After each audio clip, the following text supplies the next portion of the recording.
पवन सिंह और ज्योति सिंह को लेकर एक और चौंकाने वाली खबर। नमस्कार दोस्तों, मैं हूं अनीश राजपूत। आप देख रहे हैं अनीश राजपूत ऑफिशियल। आज की इस वीडियो में हम इसी के बारे में बात करने वाले हैं, इसलिए वीडियो को शुरू से लेकर अंत तक देखिएगा। अगर हमारे चैनल पर नए हैं तो चैनल को सब्सक्राइब कर लीजिएगा, क्योंकि भोजपुरी की ताज़ा खबरें सबसे पहले हमारे चैनल पर आते हैं। तो जैसे कि आप लोग को पता ही है कि महिला विकास मंच के अध्यक्ष बीना मानवी जी ने पवन सिंह और ज्योति सिंह को मिलाने का बहुत ज्यादा प्रयास किया। अभी आप लोग को पता ही है कि हाल में ही महिला विकास मंच के अध्यक्ष बीना मानवी जी मुंबई पहुंची हुई थी पवन सिंह के घर, और वहां जाने के बाद ज्योति सिंह को भी बुलाया गया था, लेकिन ज्योति सिंह वहां नहीं पहुंची।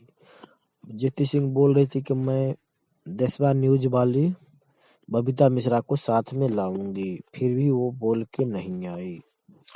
अभी एक और नया मोड़ आ गया इस केस में। अभी देशवा न्यूज वाली बबीता मिश्रा बता रही हैं कि एक और बैठक होने जा रहा है इसी महीने जनवरी में ही, जिसमें पवन सिंह, ज्योति सिंह, महिला विकास मंच के अध्यक्ष और उनका पूरा टीम और देशवा न्यूज वाली बबीता मिश्रा भी शामिल रहेगी, जिसमें पवन सिंह और ज्योति सिंह को एक किया जाएगा। तो आप लोग को क्या लगता है, देशवा न्यूज वाली पवन सिंह और ज्योति सिंह को एक कर पाएगी? हमें कमेंट बॉक्स में जरूर बताइएगा। ये था छोटा सा अपडेट।